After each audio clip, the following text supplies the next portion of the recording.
Hare Krishna Maharaj, Dandavat Pranam. Thank you very much for joining the Monks podcast today. It's been a great aspiration for me to have your august presence here. And I'm very grateful that you could spare the time today. You're welcome. Thank you, Maharaj. So, Maharaj, on this podcast, we usually try to discuss topics which go deeper into our issues relevant to devotees and aspiring devotees.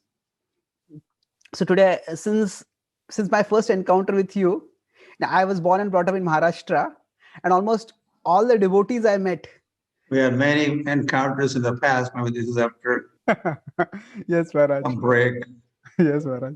So you are among the first. So I met many devotees when I was introduced to Krishna consciousness, but you were the first ISKCON devotee leader who was not only from a Maharashtrian background, but you also brought your Maharashtrian Bhakti into your Krishna consciousness. So I grew up in a devotional, more religious than devotional family, but we used to have Manate Shlok and other regional Bhakti songs and Bhakti verses being recited. So since that time, I was fascinated about how Gaudiya Bhakti and Maharashtrian Bhakti, how they can come together. And so broadly, what aspects of Bhakti are universal? What are regional? So I thought we could talk about that topic today. Okay. Yes, Maharaj. Thank you. Thank you. So firstly, Maharaj, when you were among the, I think among the first few Indian disciples of Srila Prabhupada, or first few Indians who really became dedicated followers of Srila Prabhupada. At that time, mostly it was people became life members, but not really disciples. So, but now we see that a lot, in fact, India is the powerhouse of the Krishna consciousness movement. There are more Indians, more Indian devotees, more temples, more books distributed. So, what do you feel is the reason for this evolution? Why were, say, Indians more reluctant at that time and now they're maybe more open, more receptive? During Prabhupada days, as you rightly pointed out, we did have lots of hundreds or maybe several thousand life patron members, but talking of being a follower and being a disciple, there were maybe only dozen or so stepped forward to become devotees and followers of Krishna consciousness movement. Well, I'm talking about Mumbai, where I had joined, and that is where I was practicing my Krishna consciousness. And probably I was, well, could be first college student. I joining ISKCON. Oh, amazing. in So 70. we are all inheriting, those of us who are college preachers, we have all inherited your legacy, Maharaj, then. And now you have Prerna Festival in Mumbai and other places, and thousands are. Yeah, so those days they were saying, oh, yeah, when I become old, I will take to Krishna consciousness, but that is no more. The congregation we have thousands of followers, disciples of Gopal Krishna Maharaj, Radhanath Swami Maharaj. Some of them are my disciples. And well, Jai Pataka Maharaj also a lot in Bengal. Jai Maharaj. And of course, we are talking about Maharashtra and Mumbai, but then as a whole, India. ISKCON world in India also there. So, well, I think Indians were still busy doing imitation of the West, and they had so much faith in science and technology. But gradually they were seeing that science and technology was not keeping the promises, not delivering the goods. And it takes some time, right? action and then for a reaction. It takes some time. So people were into enjoying spirit, but then soon the troubles were there. The global warming and ecological disasters and the pandemic is here and this and that and more violence and more divorces and whatnot. But this is my Yes. observation that Indians have taken, they took note of this, and they were, I think they were trying some Okay. alternative to Krishna consciousness or religion and devotion, but that did not work out, wasn't working out. So prevention is better than cure. So some kicked that out, they discarded that, and they are back on the track or Yes. back on the and practicing culture and their religion. I think this is one observation Yeah. why they are turning up in big numbers from congregation. They're joining, and youths are coming forward also to become full-time devotees and propagators of Krishna consciousness. Yes, Maharaj. To some extent, from whatever I have read, it did seem that the life members who came, they were, thank you for that answer. The life members also were more into like a cultural national pride. That all these Americans and Europeans have become are following our culture. So it was more of curiosity and pride rather than a personal involvement and commitment. But as you rightly said, as the promises of materialism and technology didn't fulfill, and I think then after a certain level of prosperity also came, and then people started looking more for spirituality, and then we were a viable option. Yeah, I also would say that, Prabhupada preached to the Americans, Westerners, and in fact, while I was in college in early 70s, and Prabhupada came with a bunch of his followers from America and Europe and other parts of the world, and they were advertising the Hare Krishna festival in Bombay as the American sadhus are here, the European sadhus are here. So, Prabhupada, he had envisioned this, and he wanted to, okay, you want to follow Westerners, Americans, then follow those Americans, those who have become the Hare Krishna devotees or devotees of Krishna. You are trying to follow their culture and Western culture, and they are Westerners' faith in technology and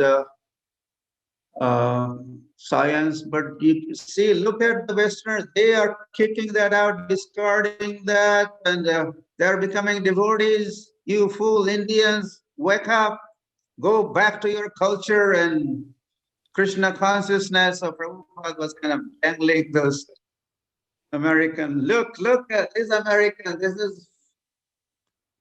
So they did not become happy. They became, hippies. Yeah. By the progress, so-called progress of the materialism and being a modern, and so they were not happy. Yes. So you also would not be happy if you follow in their footsteps. So I think this was an eye-opener for Indians, Yes, Maharaj. and I think people started thinking twice. Yes, Maharaj, that's true. As compared to, say, our movement in the 1970s, and I say now we have in 2020 almost. So do you see ISKCON in India has become, say, more Indianized in some ways? and that's why Indians say feel more at home. So in I, well, well, there were days, Angrez ka mandir in, Vrindavan. in Vrindavan, or, and in the Western followers are, see, these are CIAs, these are CIAs, be aware, stay away from them. So that was kind of propaganda, or they came to do business in the past and gradually they conquered India and they made us slaves. And now they are coming in guise of sadhus, but they have the same intention that they had previously. Oh, So we were, so that was there. yes, Maharaj. People were talking, and there's a So Maharaj was. media talking of that. Mm. I have heard about this accusation of devotees being CIA. So was there somebody particularly doing this, or it was just because of the political tension between India and Pakistan and America siding supporting Pakistan? Was it because of that, just geopolitics, or was it say some people were Well, consciously I against could it? quickly say that they just did not want to practice their own culture and religion. Oh, okay. And so this was their excuse. Oh, No, okay. they did not follow the American sadhus or European sadhus. Yes. They were not following Indian sadhus or Indian chants and shastras. Now Americans were coming, and so they were not into Okay. practicing. So I think this was Mm. some propaganda so that they don't have to follow Okay. That makes sense. their. So Maharaj, when you were introduced to Krishna consciousness, now uh, you came from a Maharashtrian Bhakti background. So what was your experience? Did you find any significant differences or similarities? What was it that maybe attracted you? Did anything cause you hesitation when you were introduced to Krishna consciousness? No, I was.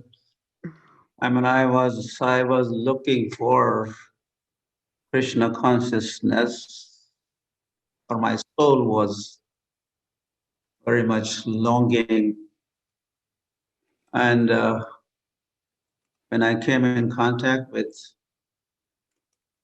these Hare Krishna sadhus, European sadhus, as they were being advertised during that Hare Krishna festival, and of course Srila Prabhupada also was there. I was, I found what I was looking for, and I did not think twice that them being different or whether or not to go for it. I was just Oh, right in the middle. And of course, I had doing bhajans or kirtans or listening to bhajans, kirtans, paramabhangas during my childhood days, and I was into some bhajan kirtan. So when I heard and saw devotees of the Hare Krishna devotees at Cross Maidan near Church Gate on the stage chanting and dancing and drumming and playing hand cymbals. First of all, that was, Prabhupada says, especially talks about the Warkaris in Maharashtra. Their Kirtan Mandalis and Gaudiya Kirtan Mandal is very much similar, he says. They also use mridanga and kartal, and that is also our instrument. They also dance and chant while chanting, and we do the same thing. So I did not. I thought they were. I felt at home, and I took that. I took away from that festival is chanting and dancing, and then soon where I was residing in Dadar, in my room with my villagers. They were my roommates. So whenever they were all out, uh, then I would lock the doors, close the windows, curtains, and just to Oh, imitate those Hare Krishna American Western sadhus and chant and dance myself. So I found what I was looking for. So I amazing. was very happy. Oh, amazing. Yes, Maharaj.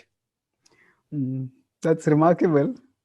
So, in one sense, your spiritual search enabled you to transcend whatever cultural differences might have been there, and you focus on the cultural similarities. I have some. I had some friends who, when I was studying engineering, so I got introduced to Bhakti in third year of my engineering. That was about 25 years ago. And then there were some friends also who were from a Warkari background. They were also studying engineering. I used to invite them for a program. They said that this is already a part of our culture. We will follow our culture. We don't want to follow this. But then what I noticed is that they would actually not really follow their culture also.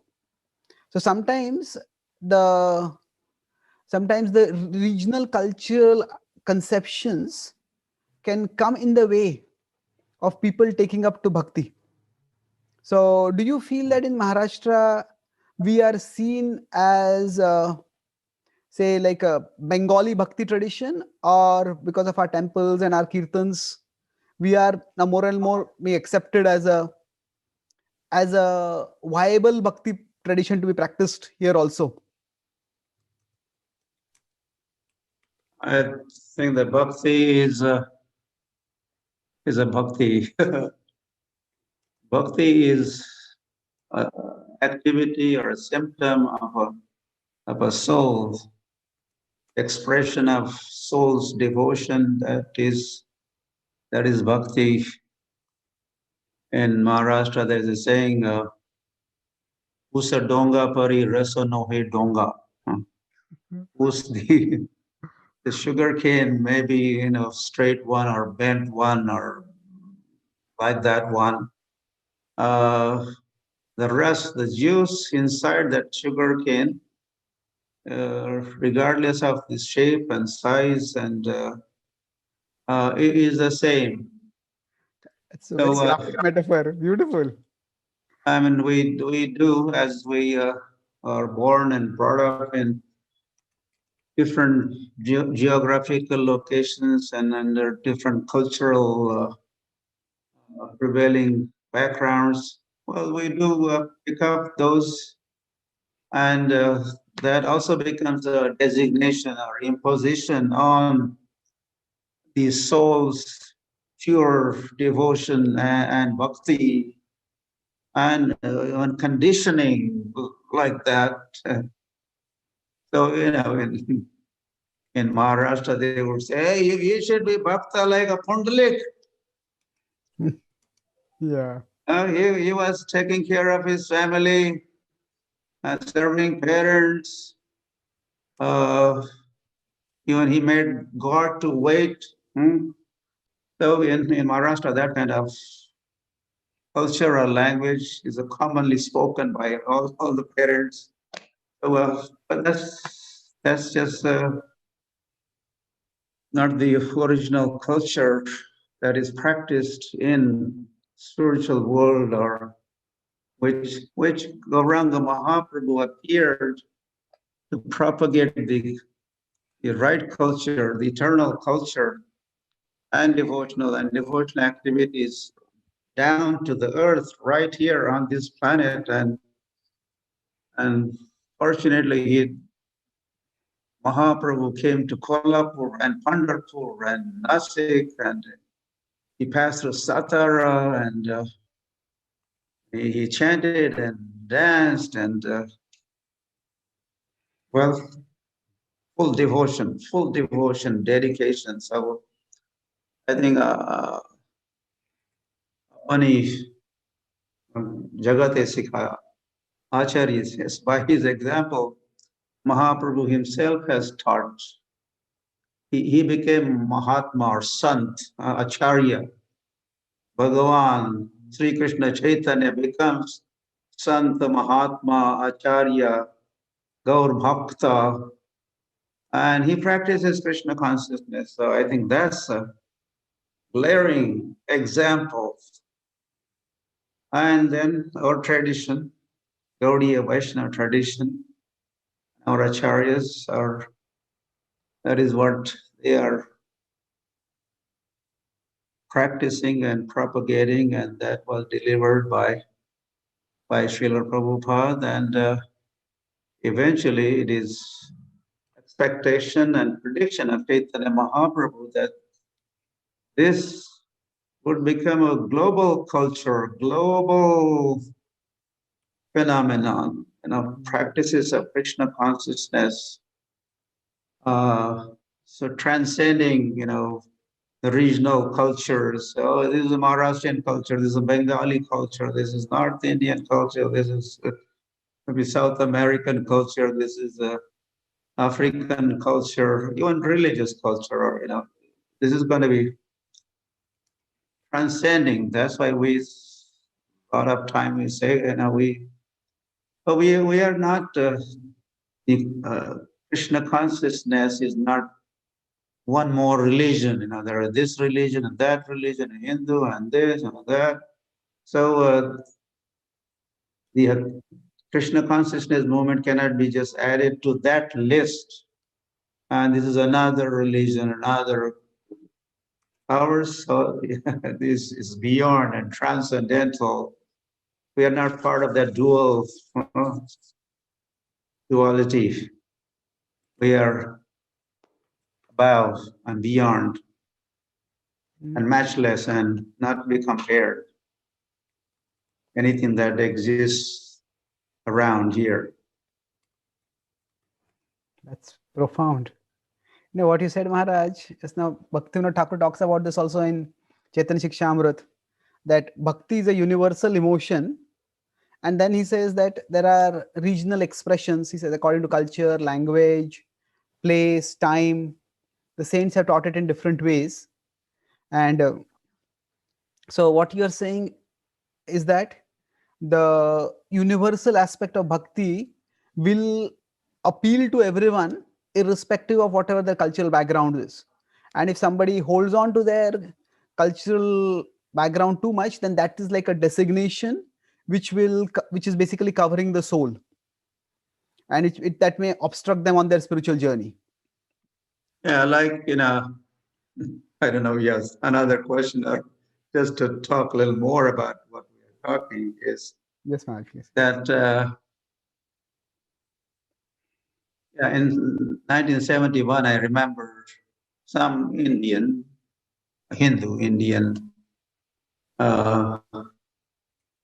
talking to American sadhu, Hare Krishna devotees. Why did you were Christian, why did you change your religion and now you have become Hindu? And the devotee gave a pretty smart answer. He said, no. I haven't become Hindu. In fact, he said, I have become better Christian. And he explained saying, the Bible says, love thy Lord with all thy heart, all thy strength. And but I did not do that before. I did not put my heart into what I was doing for Jesus or for Jehovah. But now I'm doing that in Krishna consciousness. That is what I'm doing. That is what I'm trying to do with all my heart, with all my strength. I'm loving and serving my Lord. And unfortunately, I did not even know who that Lord was before. But now I know that Lord is Krishna or Rama. He has many names. Okay, Allah also, why not? And I'm so, not that I have been converted and I have become now belonging to another religion. But so I think this is, So one who becomes Krishna conscious, he becomes better, even better Hindu, better Christian, better Muslim, better this or that. This is the best about Oh, all other ordinary stuff. yes, Maharaj. That's a very vivid example. So, if we can say, if somebody can say that I'll become a better Christian by practicing Krishna Bhakti, then certainly we can say that they will become, if they are a Varkari, they will actually become a better Varkari by practicing Krishna consciousness. They'll become a better follower of Tukaram Maharaj also. So, you mentioned how Krishna consciousness, Exactly. yes, thank you. You mentioned how Krishna consciousness cannot be added to the list of the various world religions. So now people will see us like that. They will see us as belonging to a particular religious group or a particular organization. So is it primarily by our philosophical explanations that we help them see that, you know, we are not like just another cultural group or another religious group? Because practically speaking, we dress in a particular way, we chant particular mantras. So the aspect of ethnic or uh, regional expressions of bhakti is there with us also.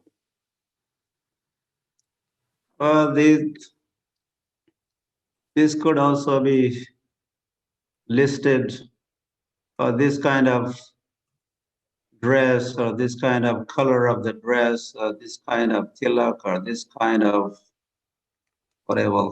Uh, But the bhakti is, beyond that one also. Mhm.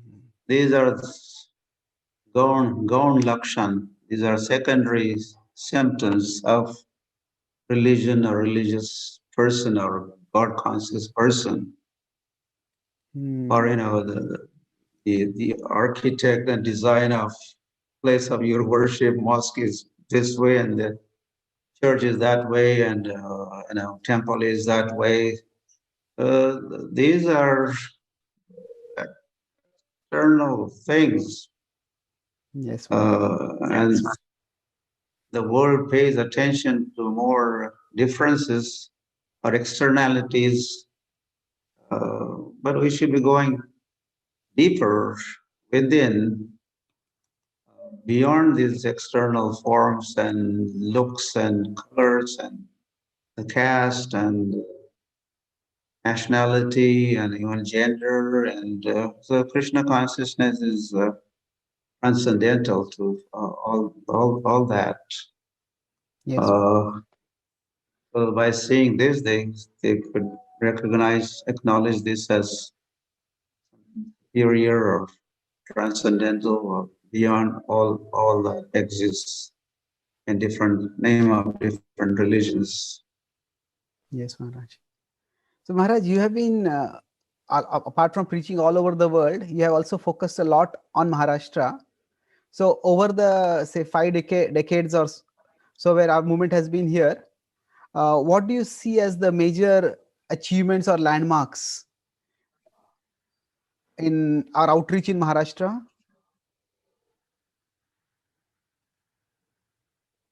Well, I mean, we're Maharashtra, early days or Srila Prabhupada days, were limited to Mumbai only, Yes, or Maharaj. Jew Hare Krishna land only, and then we just started. I remember in 1975, Srila Prabhupada sent me and Bhagavad Das and few others to Pune to preach. Of course, yeah, think of Maharashtra, but yeah, there are a few places. There was Vrindavan. Uh, Mm. Vrindavan land, Bhumi Puja, and Juhu Bhumi Puja and Mayapur Bhumi Puja took place within a span of just few months in 1972. So those were the temples in India, about half dozen during Prabhupada days, and in Maharashtra it was just basically Mumbai. Mhm. So from then till now, all that you see,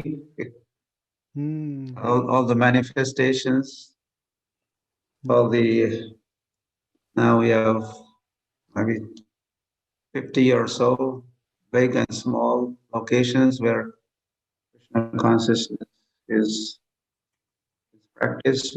We have temples everywhere, and okay, I mean, I Yes, I was one Maharashtrian to join in the beginning, and then I remember Prabhupada saying to me one day, it was just myself and Prabhupada were in the room. Prabhupada saying, "We want more men like you," and now I could see there are so many hundreds and hundreds of devotees, men, women also, in Maharashtra, practicing and propagating Krishna consciousness. So this is all, these are all landmarks. Yes, Maharaj. And the book distribution, number of Bhagavad Gitas that we have distributed in Maharashtra is a big number. I think amongst the Indian language, Bhagavad Gita as it is in Indian language, I think Marathi is ranking, high, if not the highest. Oh, okay. And Pune distributed 400,000 Bhagavad Gitas just last month, and Yeah, I heard of. previous year did the same thing, and Bombay had been distributing books like crazy all over. So that has all these dimensions have been added, and Yes, Maharaj. and there are so many festivals, yatras held, and now we are part of the Maharashtra Dindi Warkaris. We joined them, and we are there. So we are everywhere. When there's a Nasik Kumbh Mela, there's a Hare Krishna camp is there, and see, we have big names in Mumbai. We have many temples.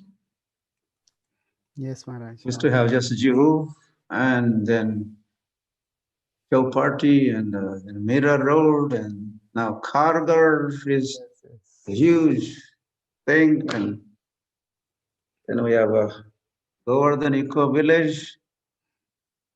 Yes, Maharaj. That's a big thing, and we have Pandharpur here.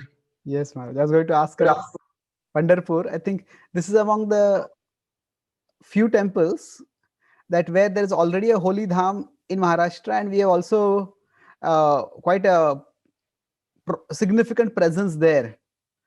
So, are we now?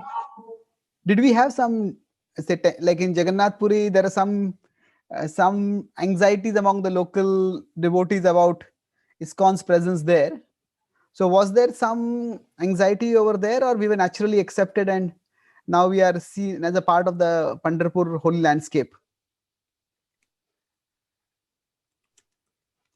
Yeah, I mean our our neighbor for some land dispute and encroachment. There is some harassment is there.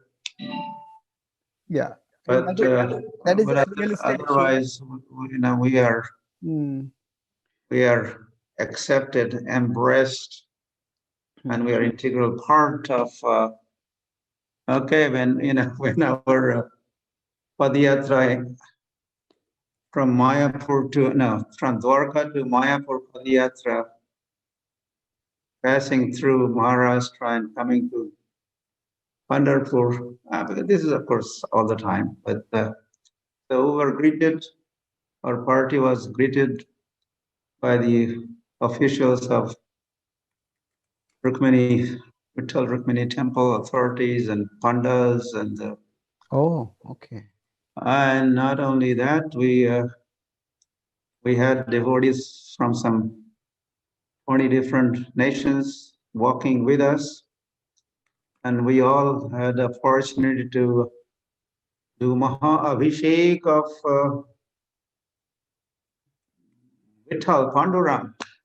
Oh, amazing. Yeah, so we had some Africans and Americans and Germans, and they're all bathing and you know Mhm. massaging the body of Vitthal and So this, Jagannath Puri. You cannot even so this was on a look at particular year. look at the This- temple with a sidelong glance. You will be immediately caught and sent away. But here, that's not the Oh, case. so this happens every year, or this happened on a particular year? You're saying this all Now, of well, this. I'm just saying it happened one time Okay. in '84, Oh, but otherwise also, otherwise also, whenever our devotees come from distant countries, we do bring them to the Kakad Arati, Mangal Arati of Pandurang Vitala, and this is something very special about the Abhishek and mm, Arati, especially Abhishek, I would say. Uh, there's no curtain. Uh, yeah. you get to see Lord being open up and Uttishta Uttishta Govinda, Trailokya Mangalam Kuru, and then offer Arati and undress him and bathe him. So we always have devotees, whether it's Jayapataka Maharaj or Giriraj Maharaj or so many Maharajas, they always come here, are devotees from all over the world. Mm, And so they get to sit just few feet away from the deity and watch and have darshan to their heart's content. And so there's no discrimination of that sort in Pandharpur. that's amazing. So Maharaj, when you said 84 itself, that means we got acceptance very early. So our movement was not even that big in 84. Now we are much bigger. So I presume your presence must also have played a significant role. That because you are a Maharashtrian and then you acted like a segue, like a bridge between the movement and the local leaders or bhakti teachers over the bhakti culture over there. Very, very. Thank you. So, so that means you really literally are pioneer of of Krishna consciousness in Pandharpur. So Maharaj, were you the first Maharashtrian to be introduced to Krishna consciousness? Say that again. Were you the first Maharashtrian to be introduced to Krishna consciousness? Well, 71 was March, April was the first festival held, Hare Krishna festival, and of course, talking about being introduced, there were thousands in Yeah, okay. attendance. I mean, somebody who became I committed and was in, became a I was in the middle, midst of them, just one speck of dust or okay. particle there. No, what I meant. And of course, Radhanath Maharaj also was in the audience there. Hmm. No, I meant that Not the from first. Maharashtra, from America. So, Yeah. but I think was, yeah, I started practicing Krishna consciousness, Yes. So following the Pandal program. uh, so both from the historical perspective, you are the first Maharashtrian to become a committed follower of Prabhupada, and then you pioneered bhakti also in Maharashtra. That's amazing. Well, Prabhupada asked me to do that. I received a letter from Srila Prabhupada in 77. I already had been preaching in Maharashtra. Hmm. In fact, I had been going to my home village also once a year with Hare Krishna devotees and whole festival. Hmm. So after one such festival in 77.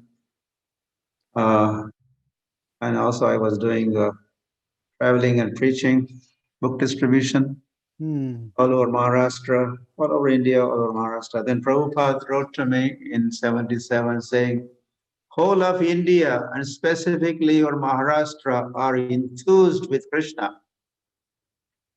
Oh. Now you have to revive their Krishna consciousness. This is Tukaram's country, but now they are becoming bad politicians. Bad politicians. Okay. So revive them by the process of the Sankirtan movement. Oh. And in the same letter towards the end, Prabhupada wrote saying, organize very solidly and thus increase the number of books distributed, the numbers of devotees made, and develop centers of Krishna consciousness everywhere. Oh. So this is a direct instruction of Srila Prabhupada. Yes, Maharaj. So So, in a sense, Maharashtra is like a Guru Datta Desh, what Prabhupada gave you. Yes, Maharaj. that is one of the Guru Datta Deshas. There are Yeah, other yes, one of the, of course. Yes, Maharaj. Mm. So, I also remember that in the Kumbh Mela now, you have also been like recognized as one of the sadhus by the traditional akhadas. Can you, or a traditional authorities They for this? call Mahants. Mahants. So, can you elaborate on that a little bit? Or that is, I think, a special honor for our movement, and that's also recognition of how people are recognizing Srila Prabhupada's followers as authentic. Mm. Yeah, so it took long time. So Srila Prabhupada attended 71 Kumbh Mela with his followers, and so he did also in 77. In 77 Kumbh Mela, Prayag, Triveni Sangam Kumbh Mela, I was also there. Then we had been participating in Kumbh Melas. ISKCON was participating practically every Kumbh Mela.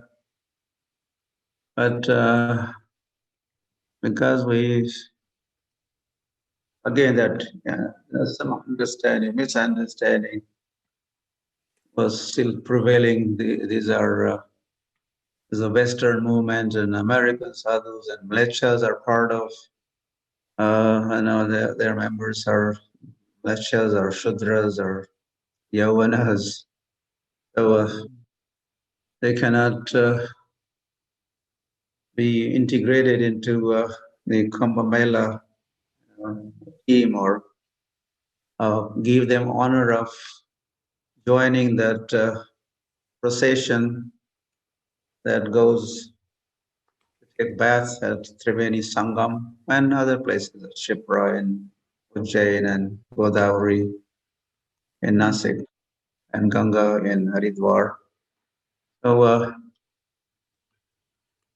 it took quite some time for convincing them or clearing their misunderstanding that this is not a Western organization, Western sadhus predominance. This is okay, so like that.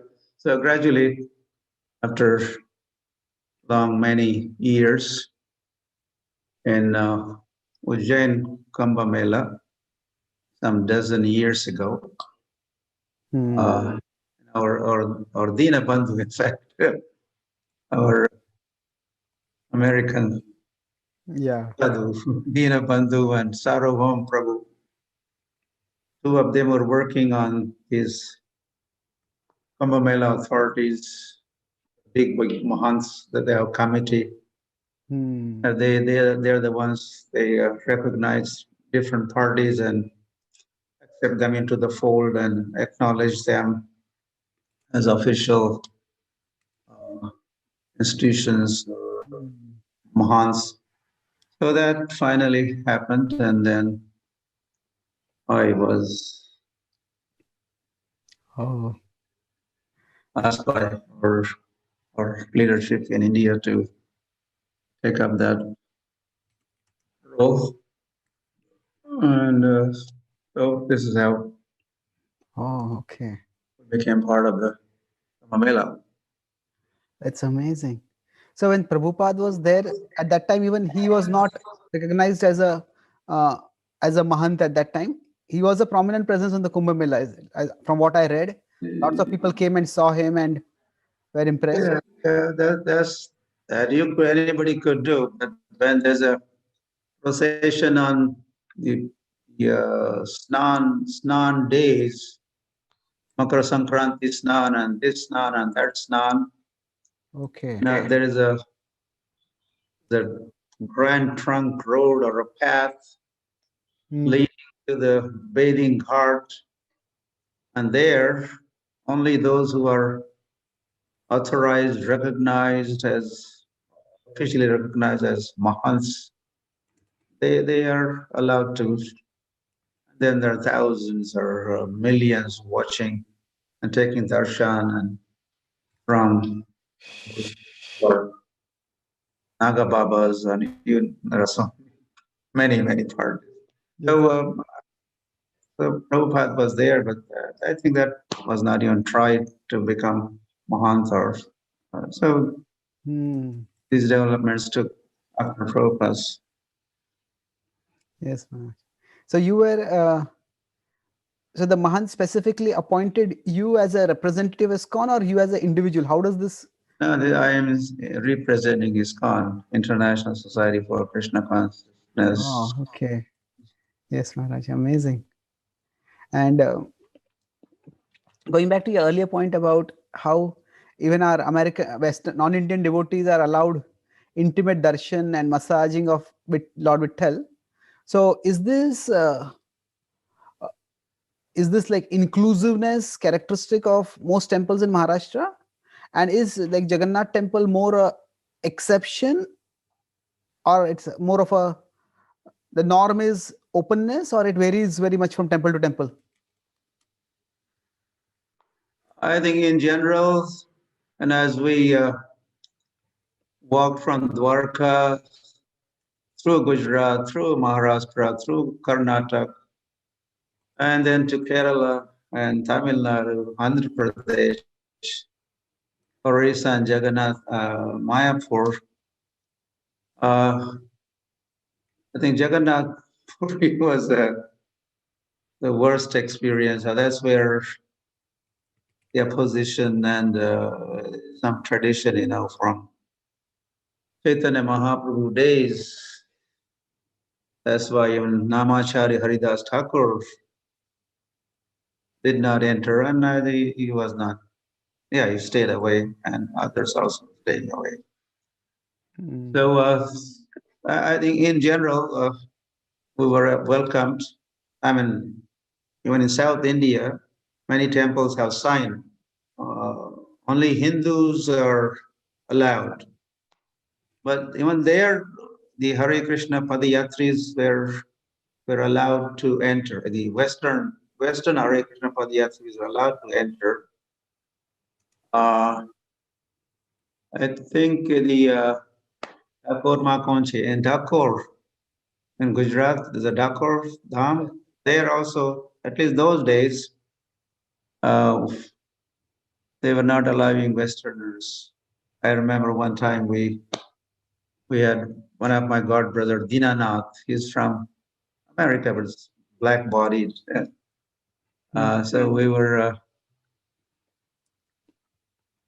yeah. So there were several of us, and we asked him to be in the middle, and Hmm.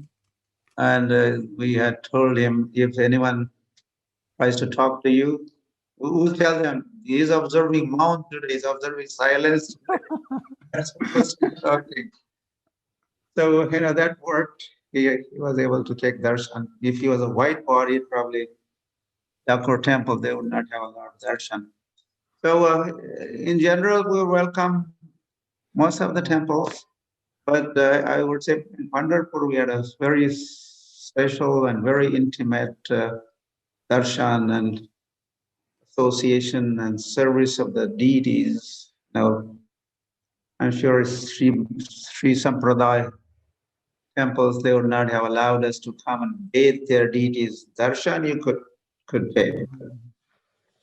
There was no question of us and what to speak of Westerners uh, doing archana, but here in Pandharpur we had that privilege. Oh. So is it also because, say, the Maharashtrian Bhakti was, the Bhakti tradition itself was rejuvenated by many saints who were, most of them from what is conventionally considered the lower castes. So because of that, the discrimination is much lesser in Maharashtra. Yes, whatever these historical or Hmm. the reasons are there. Yeah, but that also could be reasons. Yes, Maharaj. Famous devotees of Pandurang. Some were farmers, or some were cobblers, some were bakers, potters, or from all castes and creeds. But no, Vaishnava Jati Buddhi, Gurushu Naramati, Archo Vishnu Siladhir.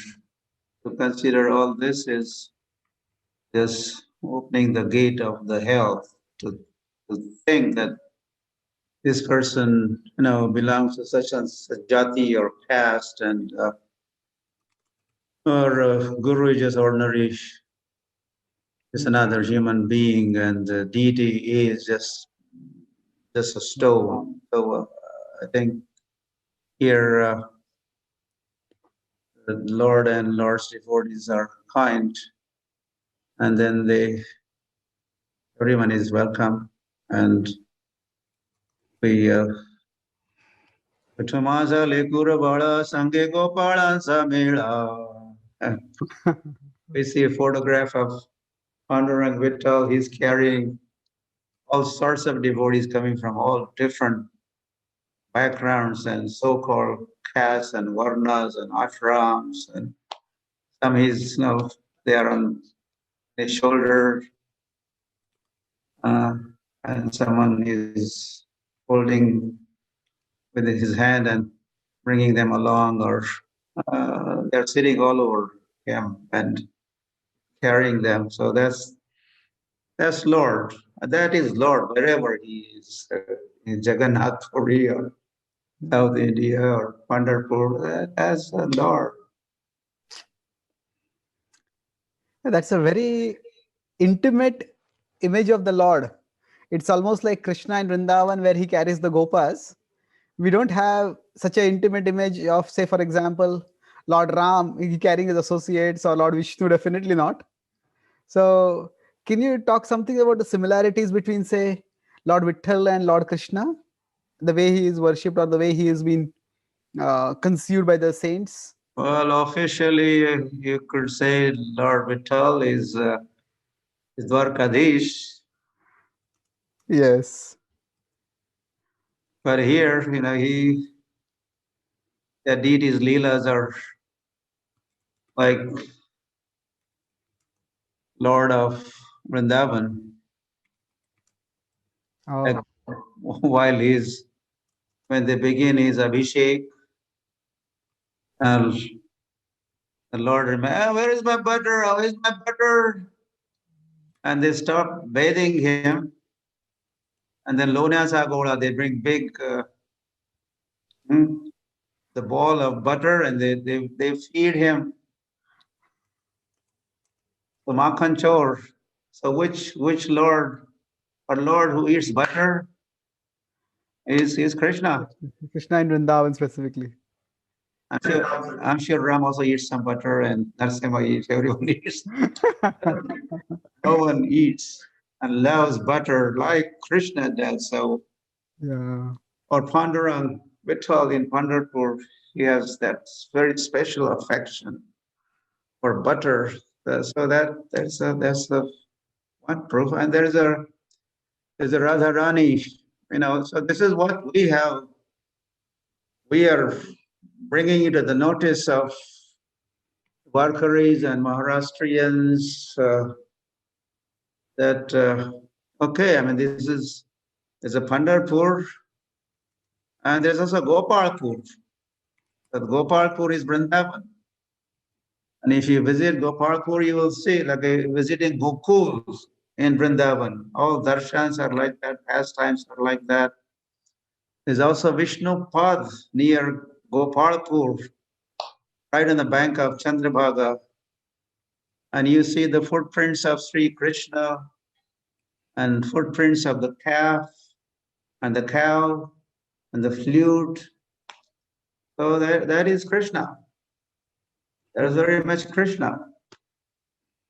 And this, so I have done some research with the help of or in consultation of scholars and going through libraries and scriptures that what they call Gopalpur.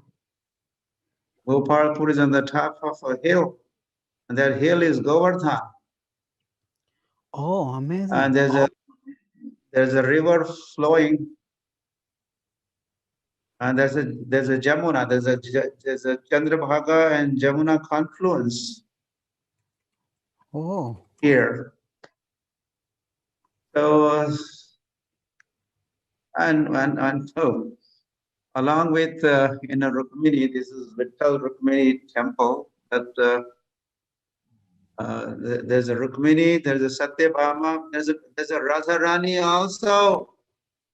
Oh. In next to Rukmini, you take darshan of Rukmini, come outside, and next darshan is Radharani darshan. So Vittal is Lord of Radha, that is Lord of Vrindavan, Brajendra Nandan, Sri Krishna. So he is Dwarkadish, he is also Brajavasi, Vrindavan Vasi Krishna. And so we want to bring this to the notice of the Warkaris and everyone. The Prabhupada wanted me to preach in Maharashtra also and revive their Krishna consciousness by the process of Sankirtan. So I thought of writing a book. Prabhupada was asked to preach in the West, so Prabhupada thought I will have some books translated in English language, then I could preach. So I also did something similar. Upon arrival here in Pandharpur, we have come up with this book called Bhu Vaikunt, and we are trying to share these mysteries of Pandharpur and unfold the different dimensions. Yes, Maharaj. So that's our role. Yes, Maharaj. It's a beautiful book, and we will put in the information about the book in this podcast also when we're talking about it. So Maharaj, going back to your point about you doing research to show how Krishna is very much there in Pandharpur also.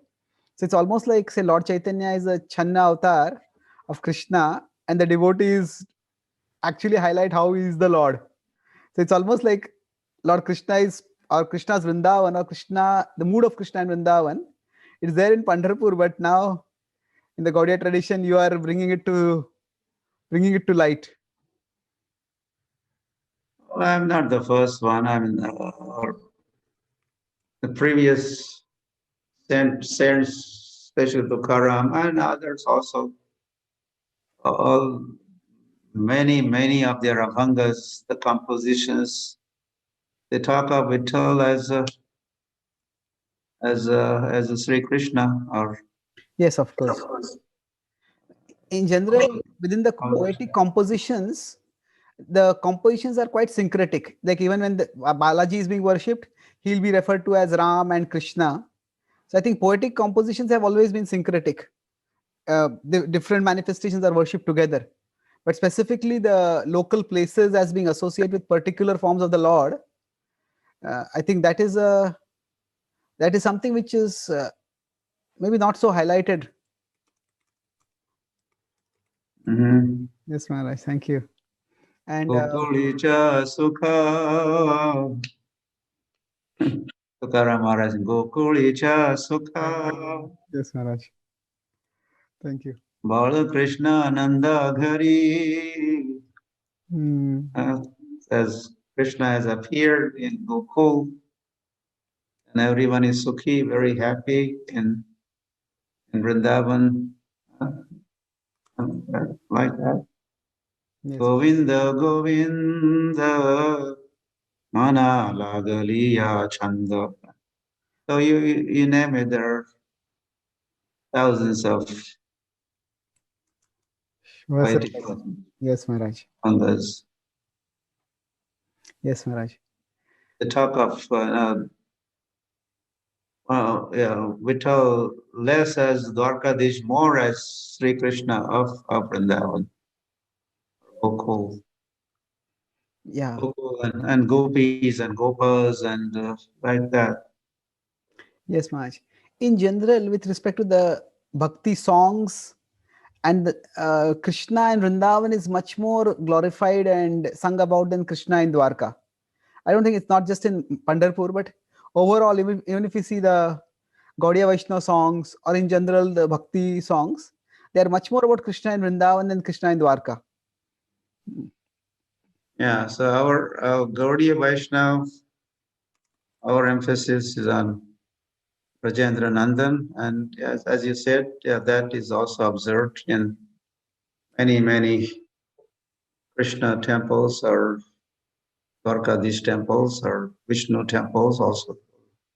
They'll sing glories of Krishna. There is a even Ram or Vishnu Yes. or Guru Ayur, Appa or Guru Ayur or Yes, Maharaj. So now you mentioned about being welcomed by the Padayatra, being welcomed across the country in many places. So in general, in the heartland of Maharashtra, how much of the bhakti culture which was there from the time of Tukaram Maharaj and before, after, how much is it still there? Is it getting lost? And how is the Krishna conscious movement helping in revive that? More in the rural parts, we have centers prominently in the cities, but in the more internal parts of the country or the state, how is it, Maharaj, overall? well,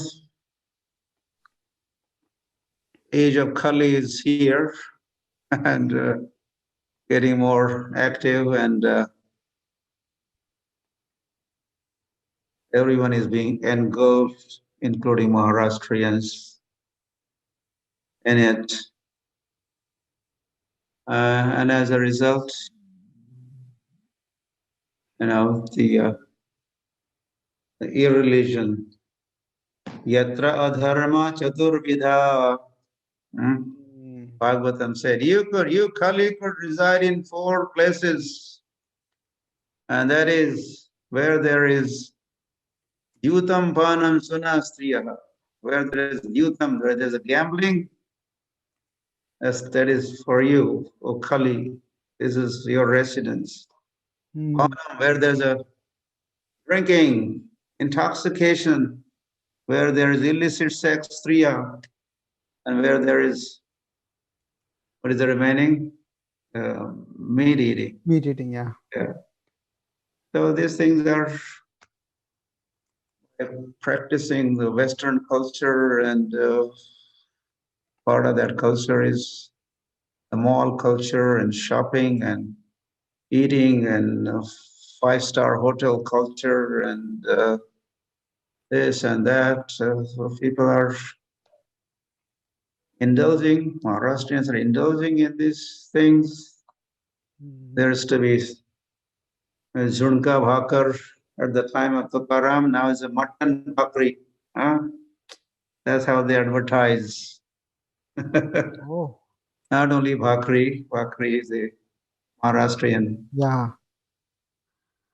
bread or chapati. Yes. So they used to eat that with bhaji bhakri or zunka bhakri, vegetable and that bhakri, but now mutton bhakri. I was not far from Kolhapur. I was on the way to Belgaum, and there's a festival called Muttonotsav. Muttonotsav, Oh my God. the festival. So, and like that,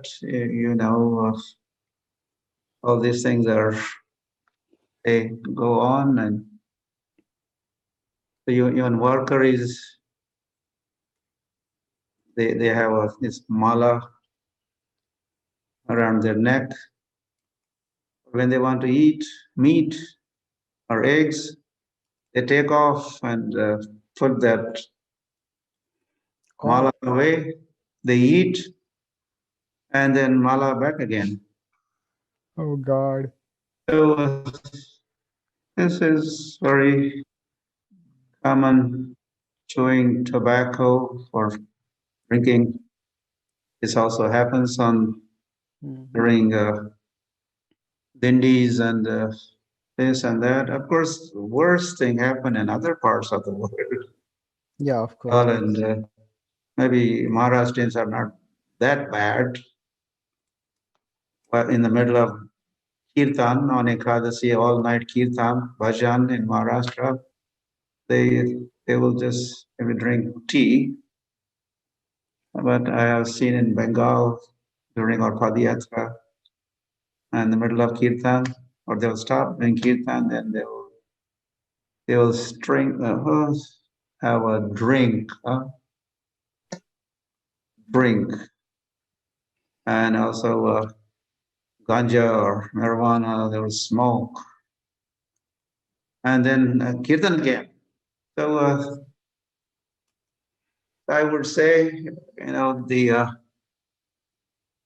there are 10 offenses against the holy name. The whole world is chanting the holy names. Indians, Hindus, Maharashtrians chanting bhajans and kirtan. But the 10 offenses against the holy name, they are not aware. They are there eternally in Padma Puran. But our Gaudiya Vaishnavas have now made them popular, or they're taught in our Gaudiya Vaishnava. These are the 10 offenses against the holy name when we are given initiation in the Hare Krishna movement. We are reminded what those 10 offenses are. Hmm. But the Maharashtrian bhajan, kirtan, chanters, and singers, either they know those or they, of course, follow those offenses. So that's Hmm. Sudhana Yeah, it's is not there because of these offenses.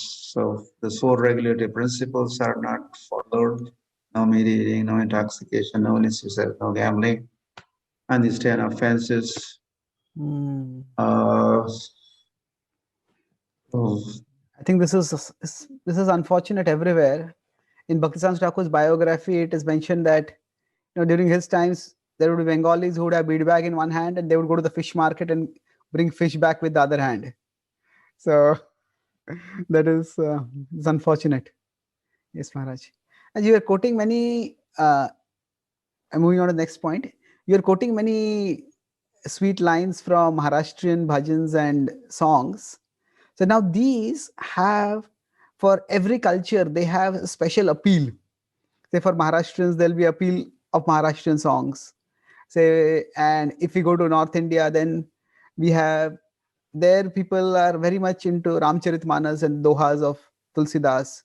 So there is a special connect, and there is a special, you could say, almost intimacy when bhakti is phrased in the vernacular language, in the language which people have grown up in. So in our outreach, when we are representatives of the Gaudiya Vaishnava tradition, and you are also preaching in Maharashtra, so how much do you utilize or integrate the Marathi bhakti songs and bhakti expressions in your outreach? I wish I could do more. uh, I I realize this significance of it. Now, our Gaudiya Vaishnava Acharya Narottam Das Thakur and Bhaktivinoda Thakur and Lochan Das Thakur and many other Thakurs and Mahasayas have compiled songs which are full of philosophy of Krishna consciousness or Gaudiya Vaishnavism or even Leelas, Leela Kirtans, Rup Kirtan, Nam Kirtan, Dham Kirtan, Nimai Sannyas, Leela Kirtan. So when it is in your local language or your mother tongue, then it is you could swallow and digest and assimilate that more easily. So and Prabhupada said that the songs of Bhaktivinoda Thakur and Narottam Das Thakur, they are not different from Vedas. They are Vedas. Otherwise, to grasp the Vedas is tough. The Sanskrit language and the sutra form, and so these acharyas kindly they compose vernacular or local regional languages. So take full advantage of these arrangements. But then some difficulties, then these compilations also are 300, 700-year old, and then language of the words used those days are not the same as these days, and then again grasping, understanding become a bit difficult. So there are, besides myself, there are other devotees we have in Maharashtra. They are quite well versed with the abhangas, especially the param abhangas. They are memorized or they speak, explain. I do some of them are part of my vocabulary. Or Yes, Maharaj. So if I understand right, you said three things. That first, that our tradition has itself done that in the form of the songs of our Acharya Narottam Das Thakur, Bhaktivinoda Thakur, Lochan Das Thakur. So in that sense, it's very much a part of our tradition to say present the Sanskrit message in the vernacular languages. And then you are saying that there are some devotees who are also doing it with respect to Tukaram Maharaj Abhangas and other things, and that can be done. But the challenge is that it is a little old English.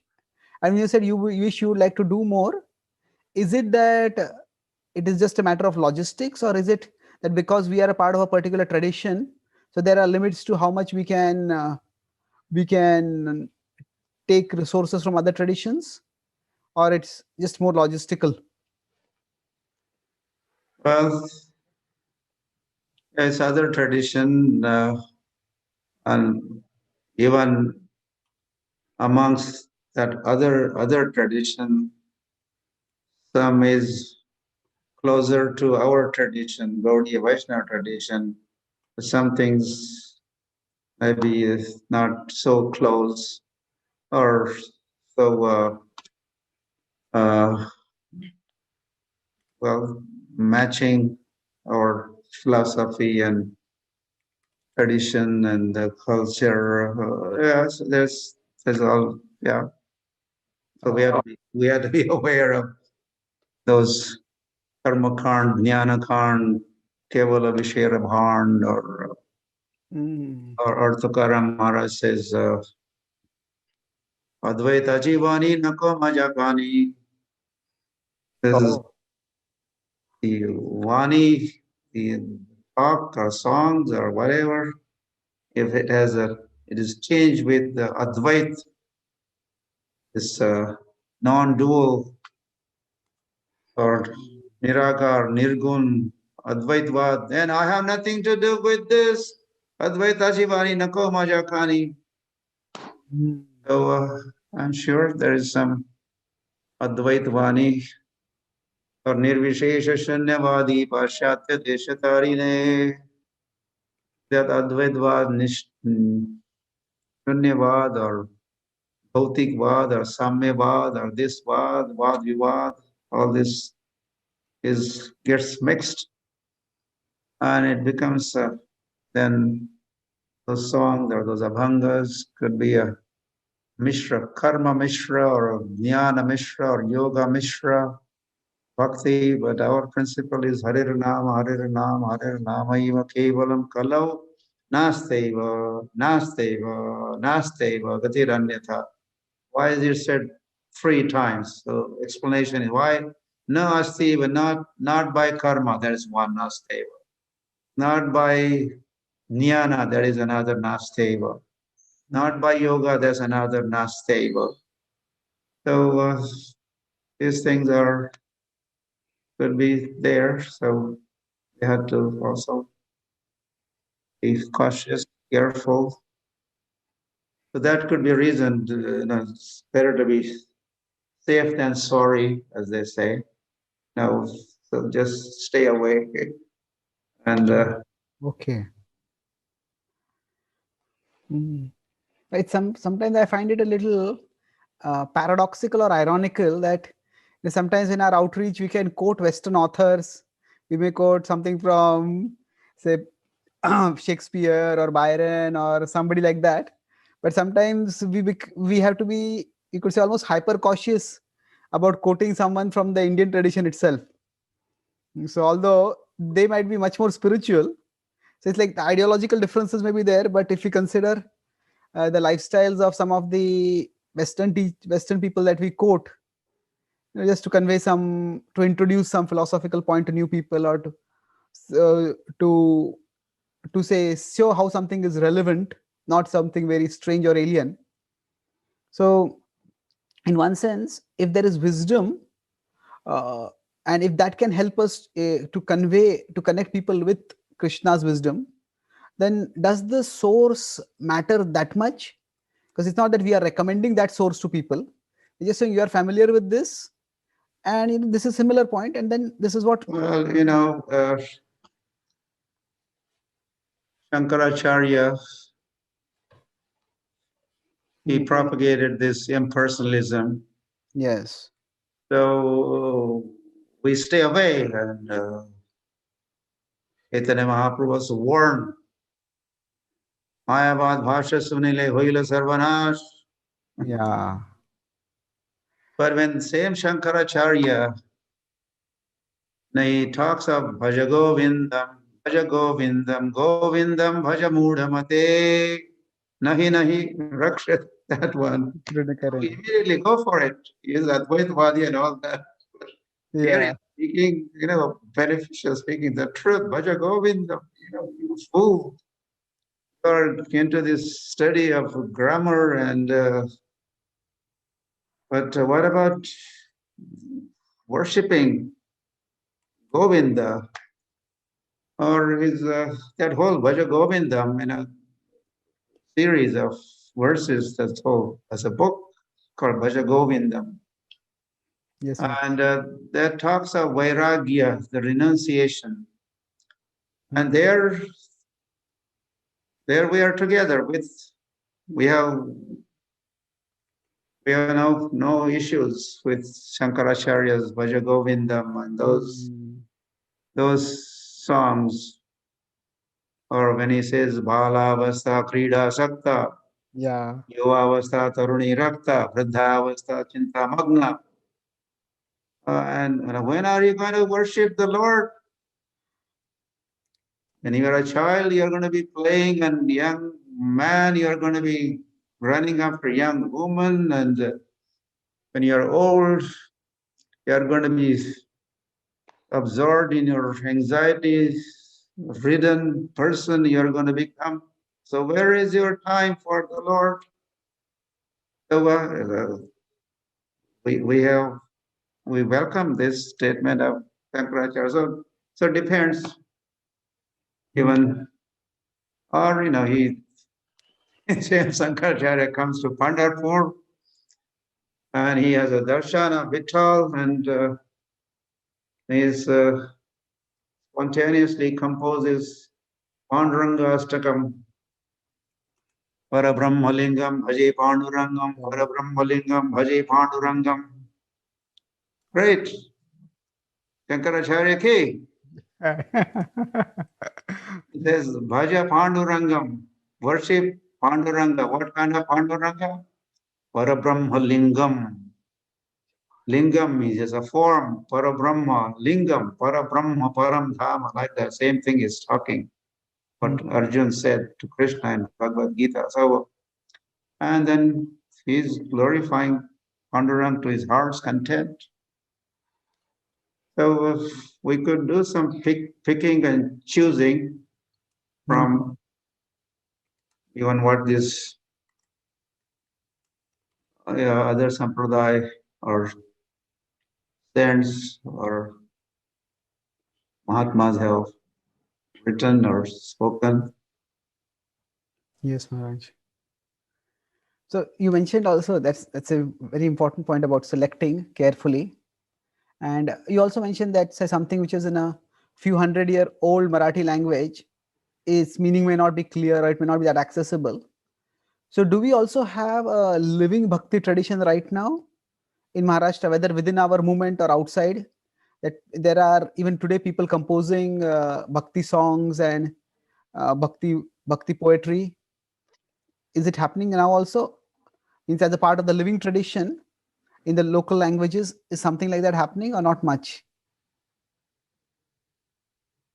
Yeah, maybe somewhere. Yeah, that's It's nothing dominating the Maharashtrian scene, or yeah. we don't In general, I think hasn't. mm, in the last 100 150 years, in general, poetry itself has been going down all over the world. Not much great poetry is being composed. I guess that's a part of the We have to revive our Gaudiya Vaishnava consciousness, Krishna consciousness here. And now we have Chaitanya Charitamrita in Marathi and Bhagavatam in Marathi and Bhagavad Gita Yatharudhati Ayatasi in Marathi. So I think this is, let Maharashtrians now go for it, yes, grab it, yes, drink it, digest it, assimilate it. So they should take full advantage of what is being made available by Sri Krishna Chaitanya Mahaprabhu. I think Maharashtra is waiting, India is waiting, whole world is waiting for Gauranga Mahaprabhu's special benediction, and International Society for Krishna Consciousness is here to deliver that benediction in the form of chanting Hare Krishna, Krishna Krishna, Hare Hare, Hare Ram, Ram Ram, Hare Hare. Thank you. And in the form of Srila Prabhupada's books, and we have temples and darshans and festivals and prasadam. So this is complete, and the top Yes. notch. So I think let world be just happy with Yes. this, or Maharashtra, India, the world be happy with that.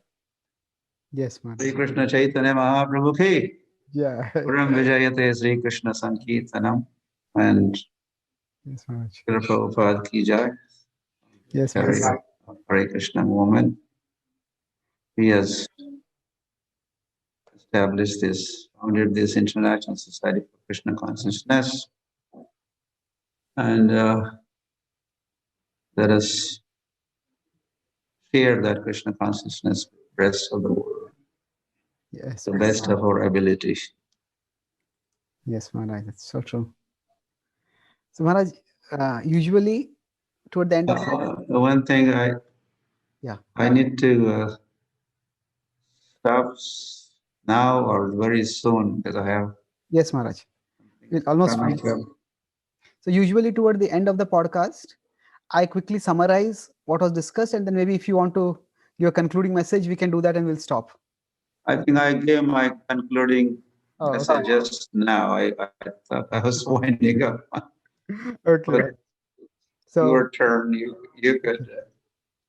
so Maharaj, today we discussed about the universal and regional aspects of bhakti, and you started with your journey, how your spiritual search was such that it took you beyond any cultural differences, and you found what your soul was longing for in Prabhupada's movement and Prabhupada's service.